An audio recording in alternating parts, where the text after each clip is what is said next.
video ni Kulaong. Huwag yun ang pagbabanggitin yung mga taong walang tira. Huwag yun ang banggitin, mga wala naman tira. Binabanggit nyo pa. Pag may narinig na nangangalisag na eh. Huwag yun ang banggitin.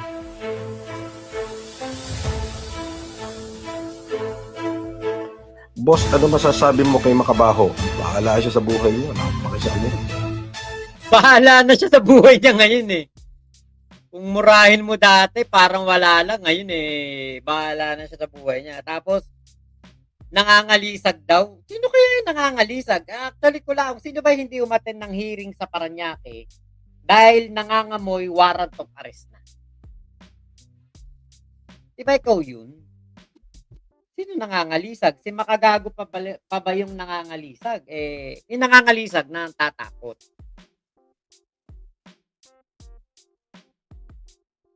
Sabihin, walang tira. Putya, naipakulong ka nga ng ilang araw. Diba? Wala, ganun pa ba yung walang tira? Aba, ang sarap pala maging walang tira kung ganun ang sitwasyon na kayang-kaya ka ipakulong. Pakidum. Harapin ko yung kaso niya. Harapin niyo yung kaso ko. Ganun lang. Hindi lang banggitin yung pangalan niya. Wag nang banggitin yung pangalan kasi baka nga naman daw dumami yung kaso niya na naman. Mga feelings lang yun. Di ba? Feeling strong. Feeling strong daw si Makagago. Strong naman talaga kasi strong yung kaso laban sa'yo kasi unjust vexation lang pero napahuli ka, di ba? Ibig sabihin, may prima facie evidence sa unjust vexation na nilabag mo. Iyak sa huli yan. Ganun lang. Ito yung sinasabi ni Kulaong, alam nyo naman, di ba?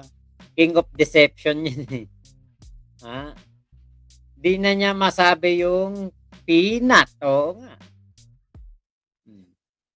Diba? Yung katulad niyan, yung na yan, yung kanyang yung kanyang na yan, yung kanyang mga sinasabi na yan, na parang napaka-strong niya, parang napaka-makapangyarihan pa rin niya. Hindi na. Nako. Malabo naman na. Wala nang kalakas-lakas si Kulaong. Kasi nga, etong si Kulaong naman, nakita na natin kung gaano lang siya ginawang kakaining itik doon sa sa presko ng CIDG. Nakita na natin na siya'y walang bilang. Wala siyang kapit sa CIDG. Wala siyang contact sa CIDG. Kasi sinasabi niya, 'di ba? Tinawagan daw siya ng CIDG nung nahuli na si Sabi, Filipino lawyer.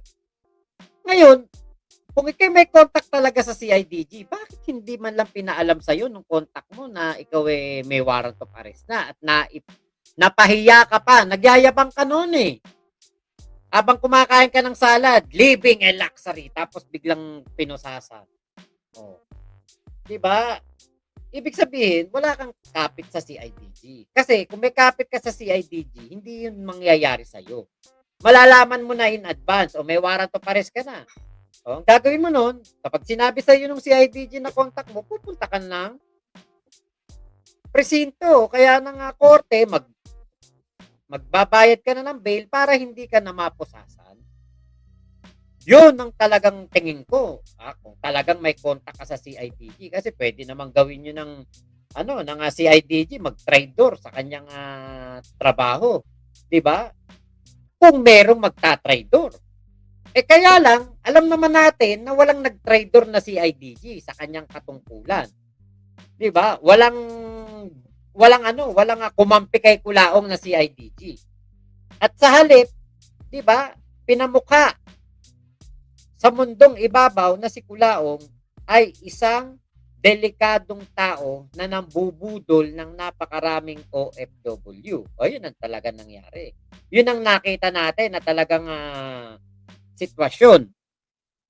Saka itong nangyari na ito kaya Kulaong, Nung nahuli siya, malayong-malayo sa yung merong siyang contact na si IDG. Malayo talaga. Pinagmukha kang Tolonges dun eh. 'Di ba? Wala pong kalakas-lakas si Kulaong. Eto, tong kanyang style na 'to, pagpapanggap lang 'to na strong siya.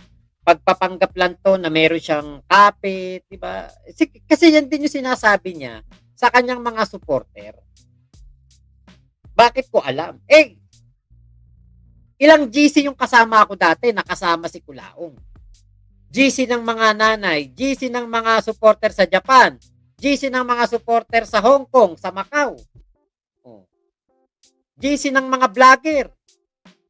Ano pa yan may tire pa yan, may Luzon, Mindanao, Visayas. Andun kami sa GC ng Luzon. Bakit? Nandun yung mga medyo matitinding vlogger. Tapos sa Visayas, medyo lang na vlogger. Tapos sa Mindanao, yun yung vlogger na na kumbaga mga small vlogger. Andun sa GC na Mindanao. FLM Mindanao ang tawag. Tapos nung nakulong siya, gumagawa ng mga GC yung mga ibang mga supporter. Gugulat ako kasama si Kulaong nandun din sa GC na yun. Kaya ako nga alam yun eh. Nakakatakot talaga nga po ang pakapangit ni Kulaong at Big Mama. Kuya Jean Sarmiento, Kuya Mac, pag dumating yung mga kinaso sa kanya ng mga may kapangyarihan tulad ni Atty. Ralph sa yung ASEC la kanilaw may kalalagyan siya. Tama po. Kuya Jean. Mamaya dun sa natin, sa for members only na live, dun ko po sasabihin kung ano po yung mga rito ni Kulaong. Naka-schedule na yan ayan. Makikita nyo na lang po yan mamaya po. Anong oras ko ba ito inilagay? Alas 2 nga yata. Kaya magpa-member na kayo kasi magkukwentuhan lang naman tayo doon. Sasagutin lang natin yung mga kasinungalingan ni Kulaong na inilalabas niya sa kanyang mga vlog. Kasi hindi nga po totoo yun. Malabo pa sa sabaw ng pusit yun.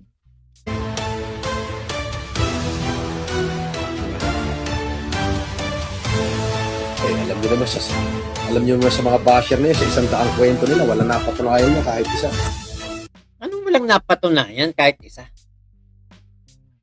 Diba? Imposible namang walang napatunayan kahit isa. Napatunayan nga na ikay hindi tunay na Marcos. Napatunayan nga na ikaw tolongges lang, buraot lang.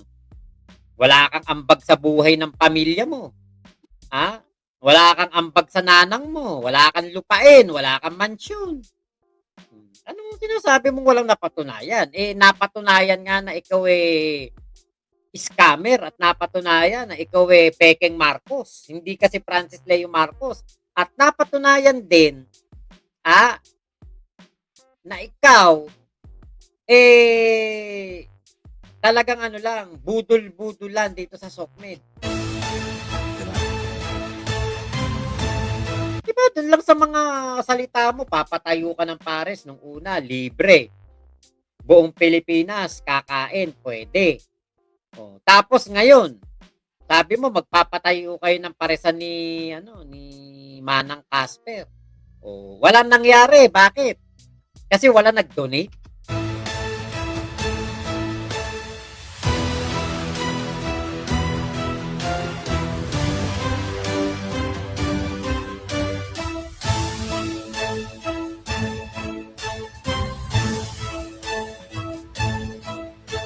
Paano iiyak sa huli mo, sinaunahan ka nga? Ay, tanga mo. Bobo ka talaga. Magpaturo ka muna. Huwag utak-ogag, okay? Utak-ogag ka na naman.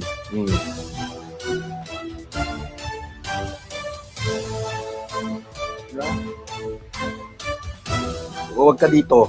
Doon ka sa kanya. Diba? Sinopla kagad siya. Paano mo nga naman sinasabing iiyak sa huli? Lahat nga ng mga kaso mo yata nabasura. Laban kay Makagago. Actually eto na-share yan ni Ate Ira. O mamaya daw po sa ating for members only, i-share ni Ate Ira kung ano po yung ano na yan, yung update po yan sa kaso. Tapos eto nga,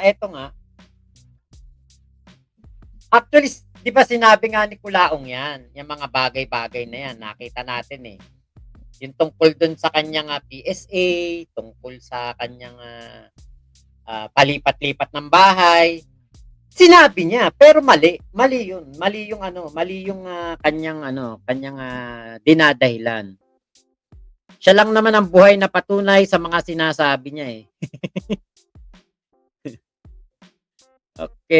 Okay ka pares ko. Oo nga. Huwag ka mag-ala. Ayan, si Sean Basilio. Boss Mac, yuhu, sombrero ko. Ay, walang problema. Sige lang, akong bahala.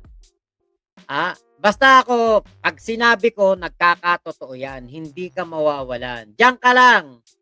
Akong bahala sa'yo. Lahat ng pinangakuan ko, nagkatotoo.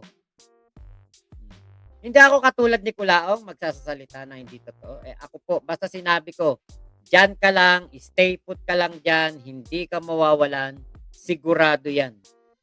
Okay, joke ako, Kuya Mac. Si Boss MG dapat magpatayo ng pares. Ang pangalan, Warrant of Pares. Sisikat yun.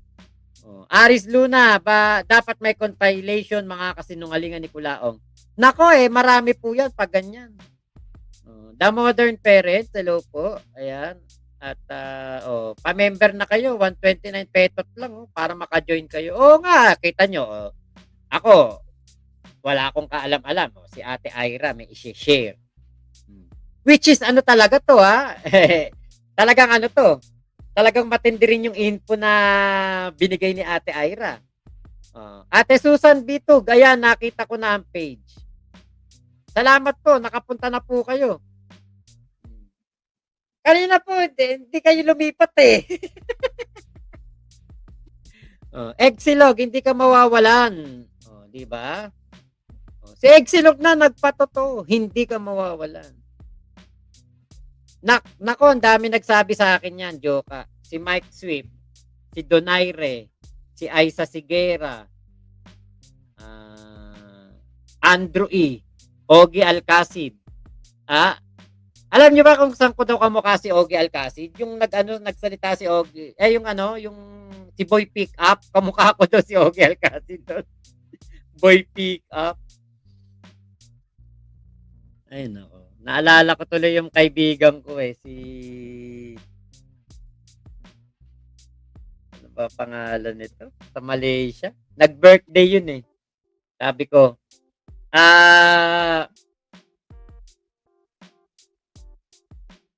hindi ako pala nag-birthday. Sabi niya sa akin, Mac, ilang taong ka na ba? Sabi ko, secret. Di tagay kami, inom kami. Ngayon, parang gusto niya talagang malaman kung ilang taon na ako. Sabi niya, parang Mac, lasing ka na ba? Sagot ko, kalabaw lang ang tumatanda. Ang layo. Boy, sabi niya, puta, boy, pick up yan Ang layo nung sagot Okay, ayun. Oo nga, yun one down member si Ate Susan Bitug. Ayun, salamat po. Mamaya po may for members live po tayo. Siguro tatawagan ko si Ate Ira kasi hindi po pwede ang StreamYard sa hindi pwede yung StreamYard sa for members only. Cellphone lang talaga or computer.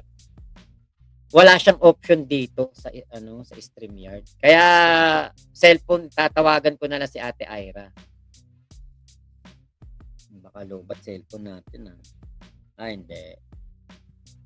Okay. Ate, salamat Fritz Willand kung mas pogi ako dun Ayan, love your own no. Ayan, Joka, tuwan-tuwa.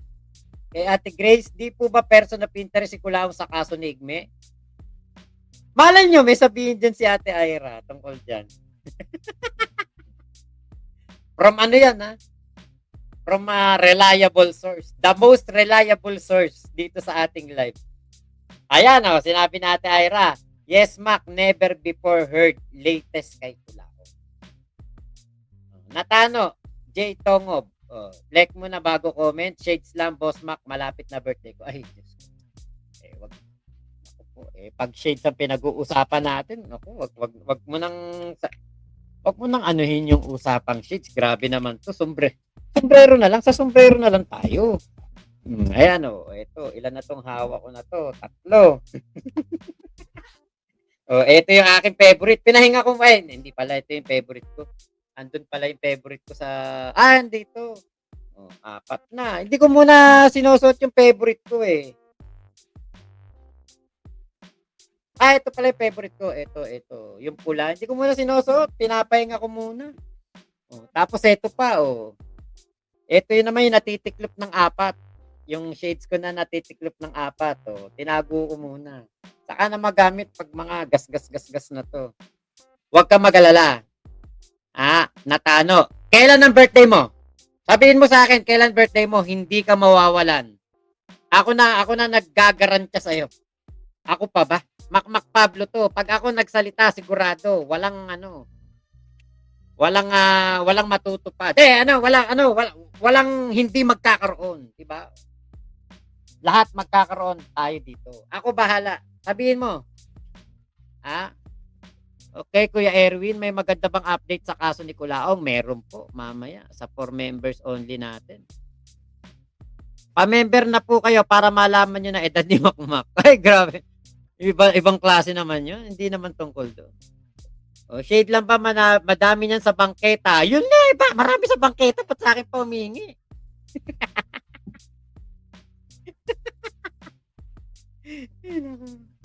Ako, Egsilog. Ikaw pa ba? Ikaw pa ba mawalan? Egsilog? Akong bahala sa'yo. Nako. Malapit na ba mahuyo si Kulangot? Malalaman niyo po mamaya sa ating update mamaya po. Sa ating ano pangalan nito? 4 member only na live mamaya po. Malalaman niyo. Si Kulaong payatot pa dito. Parang sa ano to sa Malolos. Hindi kaya sa Malolos 'yun.